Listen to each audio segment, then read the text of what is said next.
नमस्कार बंधुरा केमन आছেন সবাই आशा করছি সবাই খুব ভালো আছেন। রান্নাবান্না এন্ড ব্লগ চ্যানেল থেকে সবাইকে স্বাগতম। আজকে আবার নতুন ধরনের একটা রেসিপি নিয়ে হাজির হয়ে গেলাম। আজকে আমি তৈরি করব ময়দা দিয়ে গজা। আমি কিভাবে গজা তৈরি করি এই রেসিপিটাই আপনাদের সাথে শেয়ার করব। চলুন তাহলে রেসিপিটা দেখা যাক। আশা করছি রেসিপিটা আপনাদের কাছে ভালো লাগবে। গজা বানানোর জন্য আমি নিয়ে নিচ্ছি 2 কাপ ময়দা, নিয়ে নিচ্ছি 1 চিমটি লবণ, নিয়ে নিচ্ছি 1 চিমটি বেকিং সোডা, দিয়ে দিচ্ছি 3 চামচ মতো ঘি। ঘিটা একটু কম হলেও পরে লাগলে আমি আরেকটু দিয়ে দেব। ময়দাটা ঘির সাথে খুব ভালো করে ময়ান দিয়ে নিতে হবে। দেখুন ময়দাটা খুব ভালো করে আমি ময়ান দিয়ে নিয়েছি। একটু হাতের মধ্যে নিয়ে এইভাবে ভেঙে দিলে বোঝা যাবে যে ময়ান দেওয়াটা খুব ভালো হয়েছে।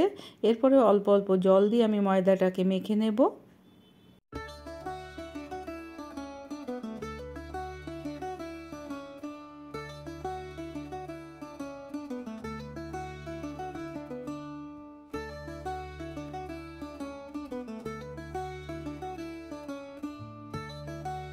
ময়দাটা আমি খুব ভালো করে মেখে নিয়েছি। এরপরে ঢেকে একটু রেস্টে রেখে দেব। ময়দাটাকে আমি 10 মিনিট পর্যন্ত ঢেকে রেখে দিয়েছিলাম। 10 মিনিট বাদে ফিরে এলাম। এরপরে দেখুন ময়দাটা আবারও একটু নিয়ে আমি মেখে নেব।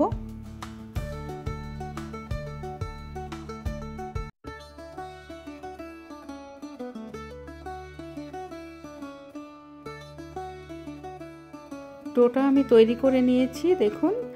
এরপরে আমি একটু ময়দা ছিটিয়ে একটা রুটির মতো তৈরি করে নেব। রুটিটা এমনভাবে বেলে নিতে হবে, কিন্তু মোটা হবে, খুব পাতলা হবে না। একটা মোটা রুটি তৈরি করে নিতে হবে। এরপরে রুটিটা মাঝ বরাবর এইভাবে একটু কেটে নিতে হবে। দুভাগে কেটে নিলাম। এরপরে এই অর্ধেকটা থেকে আবারও মাঝ বরাবর কেটে নিয়ে 4টে ত্রিকোণের রুটি তৈরি করে নিতে হবে। এরপরে একটা রুটির উপরে আরেকটা রুটি দিয়ে আবারও ভালো করে বেলে নিতে হবে।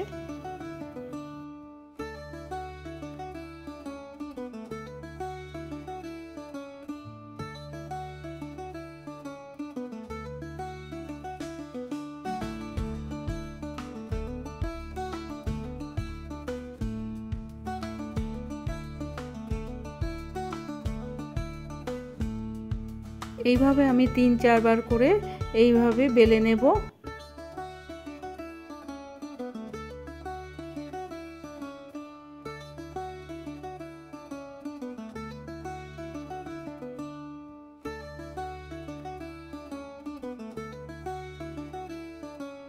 এরপরে আমি রুটিটা চারিপাশ থেকে একটু কেটে নেব।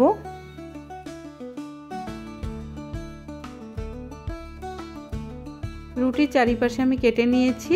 এরপরে আমি এইভাবে 3টে ভাগে ভাগ করে নেব। তারপরে আমি ছোট ছোট গজা কেটে নেব।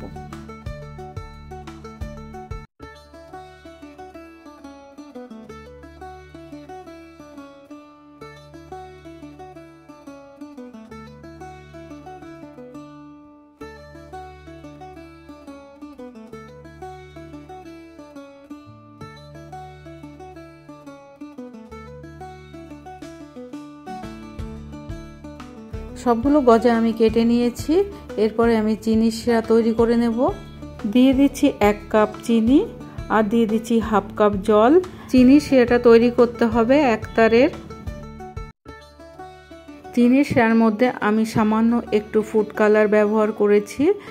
এটা অপশনাল, আপনাদের কাছে না থাকলে না দিলেও চলবে। আমি একটু দিয়ে দিলাম, এতে করে চিনি শিরার কালারটা একটু ভালো আসবে, এই জন্য আমি একটু ফুড কালার ব্যবহার করেছি। আর দিয়ে দিয়েছি 2টো এলাচ। এরপরে আমি গ্যাসের চুলায় বসিয়ে দিয়েছি সাদা তেল। তেলটা একটু উষ্ণ গরম হলে আমি গজাগুলো ছেড়ে দেব। গজাগুলো কিন্তু প্রথমে একটু লো ফ্লেমে ভেজে নিতে হবে। আর তেলটা কিন্তু উষ্ণ গরম থাকতে হবে। বেশি গরম হলে কিন্তু গজাগুলো পুড়ে যাবে, ভেতরটা ভাজা হবে না। তাই একটু লো ফ্লেমে গজাগুলো ভেজে নিতে হবে।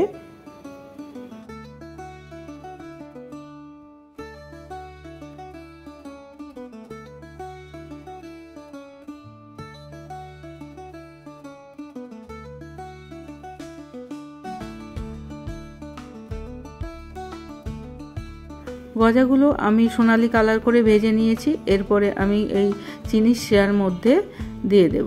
গজাগুলো চিনির শিরার মধ্যে দিয়ে আমি 5 মিনিট মতো ভিজিয়ে রেখে দেব। এতে করে শিরাটা গজার মধ্যে খুব ভালোভাবে ঢুকে যাবে।